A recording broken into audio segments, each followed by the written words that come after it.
আর লাইকুমা খেলে যায় লোকফান শালো চিচুকুড়া বাজি বিশিনী শালরি চিদৌ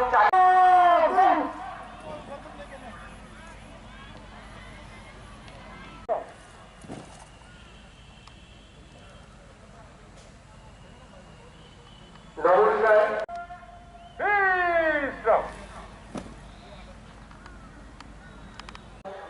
হ্যালো হ্যালো হ্যালো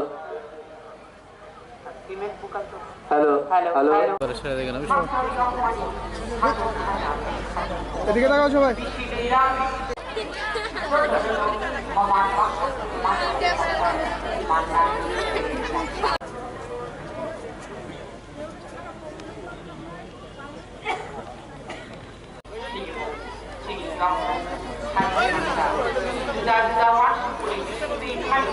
অনুষ্ঠান।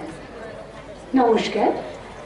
৭২তম প্রজাতন্ত্র দিবস উদযাপনের কেন্দ্রীয় অনুষ্ঠান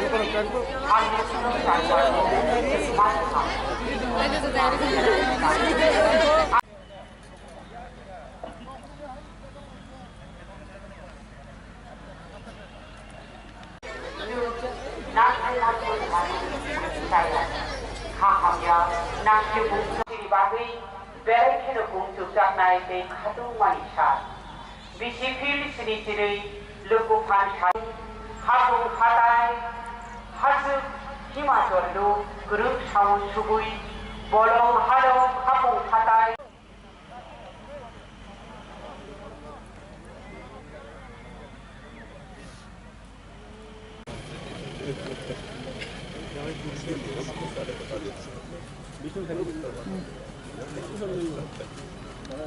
যুব বিষয়ক ও ক্রীড়া দপ্তর এবং ত্রিপুরা উপজাতি এলাকা স্বশাসিত জেলা পরিষদের ব্যাটালিয়ন ডিএসএন প্রয়োজনীয় অনুমতি নিয়ে স্বস্থানে ফিরে যাচ্ছে।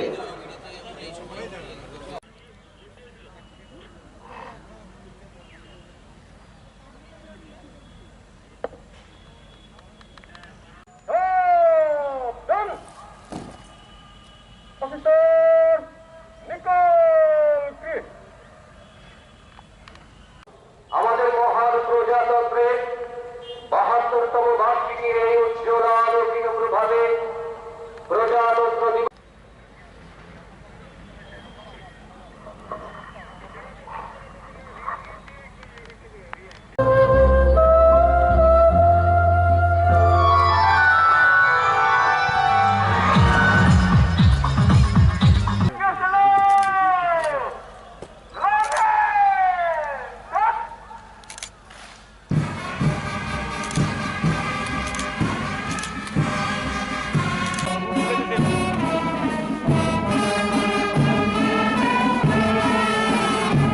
Dipak Kumar Sarkar, assistant commandant 10th battalion DSN আজকের প্যারেডে অংশগ্রহণকারী প্লাটুনগুলোকে সঙ্গে নিয়ে মাঠ থেকে প্রস্থান করছেন।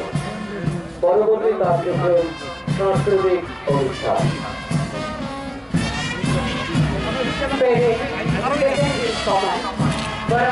Dipok Kumar Sarkar, Assistant Commandant 10th Battalion.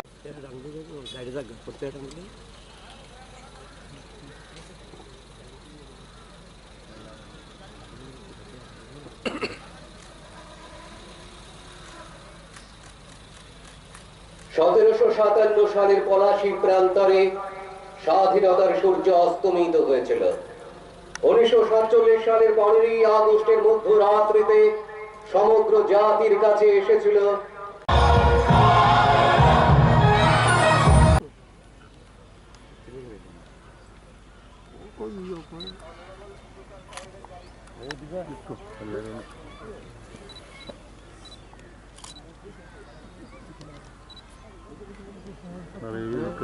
ভাই পিছে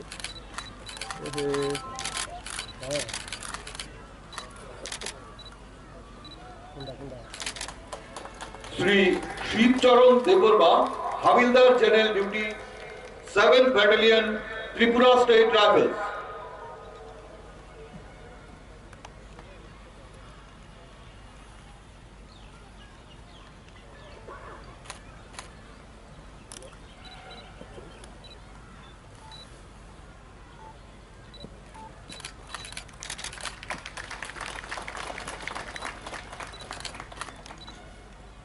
Sri Shribilal Pradhan, Havildar General Duty, 9th Battalion Tripura State Rifles.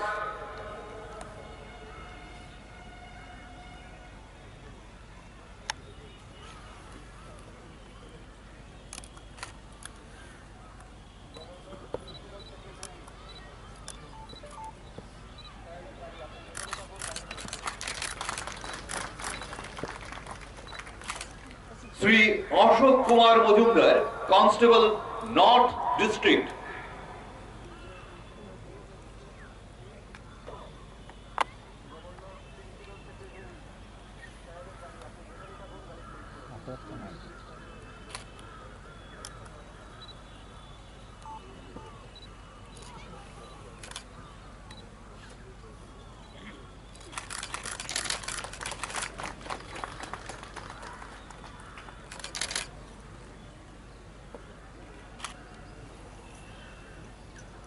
পুরস্কার বিতরণী অনুষ্ঠান এখানেই শেষ।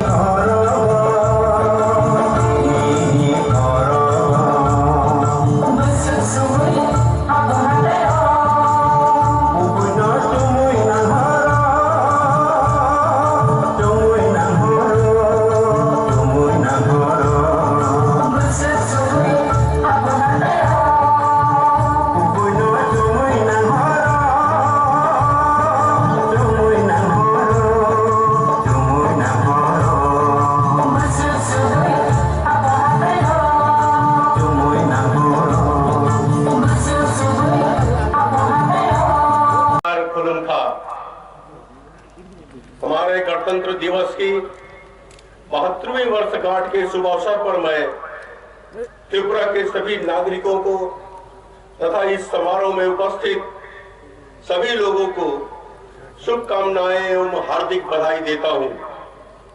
मैं इस अवसर पर राज्य और केंद्र सरकार की ओर से हमारे बहादुर सशस्त्र बलों के सदस्यों को भी बधाई देना चाहूंगा, जो हमारी जल, थल और वायु सीमा की रक्षा कर देश की सुरक्षा को सुनिश्चित करते हैं। 26 नवंबर 1949 को भारतीय संविधान सभा द्वारा स्वीकृत भारत का संविधान 1950 में इसी दिन लागू हुआ, जिसने हमारे भारत को प्रभुता संपन्न, लोकतांत्रिक और गणराज्य बनाया, जहां सभी नागरिकों के लिए न्याय, स्वतंत्रता, समानता एवं बंधुत्व के मूल्यों को सुनिश्चित किया गया। इसके बाद हमने संविधान के 42वें संशोधन के द्वारा देश को धर्मनिरपेक्ष और समाजवादी गणराज्य बनाया। विभिन्न बाधाओं के बावजूद मेरी सरकार ने विभिन्न मोर्चों पर कई कदम उठाए हैं, जो त्रिपुरा को समृद्ध, आत्मनिर्भर और एक आदर्श राज्य बनाने में सहायक होंगे। राज्य सरकार प्रदेश के सर्वांगीण विकास हेतु कड़ी मेहनत कर रही है। केंद्रीय प्रायोजित योजनाओं और राज्य सरकार की योजनाओं के माध्यम से त्रिपुरा के नागरिकों के समग्र कल्याण के लिए सरकार द्वारा कई पहल की गई है। मैं कुछ प्रमुख उपलब्धियों और सूत्रपातों को आपके सम्मुख रखना चाहता हूं। त्रिपुरा की 70% से अधिक आबादी प्रत्यक्ष या अप्रत्यक्ष रूप से कृषि पर आधारित है, जिसका जीएसडीपी में योगदान 17% है। फसलों में विविधता लाने और किसानों की आय बढ़ाने के लिए हाइब्रिड मक्का और उड़द की खेती पर जोर दिया जा रहा है। 15,000 हेक्टेयर अतिरिक्त भूमि पर जैविक खेती की जा रही है। स्वयं सहायता समूह के आय अर्जन हेतु कृषि मिशनरी बैंक स्थापित किए गए हैं। सरकार ने प्रधानमंत्री फसल बीमा योजना के अंतर्गत 2.6 लाख धान किसानों को खरीफ 2021 के दौरान शामिल किया है तथा 70,000 किसानों को रबी फसल के दौरान शामिल करने की योजना बनाई है। प्रधानमंत्री किसान सम्मान निधि के अंतर्गत कुल 271 करोड़ रुपए की राशि सीधे 2,26,000 किसानों के बैंक खातों में स्थानांतरित कर दिया गया है। सरकार ने किसान क्रेडिट कार्ड के अंतर्गत सभी किसानों को लाने के लिए विशेष अभियान चलाया है। इस वर्ष 81,000 किसानों का केसीसी कार्ड मंजूर किया जा चुका है, जिसके अंतर्गत 300 करोड़ रुपए स्वीकृत किए गए हैं और 200 करोड़ रुपए 50,000 किसानों को वितरित किए जा चुके हैं। किसानों तक उन्नत तकनीकी जानकारी पहुंचाने हेतु कृषक बंधु केंद्र खोले गए हैं। राज्य सरकार ने नाबार्ड से एक विशेष ऋण योजना के अंतर्गत 50,000 भूमिहीन बरतदार बटाईदार कृषक और जोतदार किसान को शामिल करने की योजना बनाई है, जिसे त्रिपुरा ग्रामीण बैंक के माध्यम से वितरित किया जाएगा। राज्य सरकार ने बांस, चाय, रबर और बागवानी उत्पादों जैसे उपलब्ध प्राकृतिक संसाधनों से बेहतर समूल्य संवर्धन एवं आय अर्जन बढ़ाने पर जोर दिया है।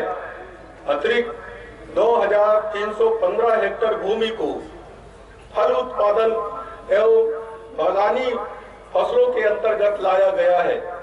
राष्ट्रीय सौर ऊर्जा संस्थान हरियाणा द्वारा 3 जिलों में सौर आधारित शीतलन कक्ष स्थापित किए गए हैं।